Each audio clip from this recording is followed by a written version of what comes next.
Hi everyone, আমি আজকে তোমাদের সাথে শেয়ার করব একটা সহজ আর সুন্দর মেহেন্দি ডিজাইন টিউটোরিয়াল। বিগিনার্স হলেও এই ডিজাইন খুব সহজে করতে পারবে। তাহলে শুরু করা যাক।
দেখো, এইভাবে একদম সহজেই একটা সুন্দর মেহেন্দি ডিজাইন তৈরি হয়ে গেল।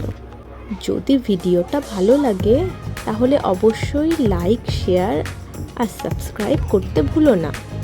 আর কমেন্টে জানাও তোমরা আর কি কি মেহেন্দি ডিজাইন শিখতে চাও। See you in the next video.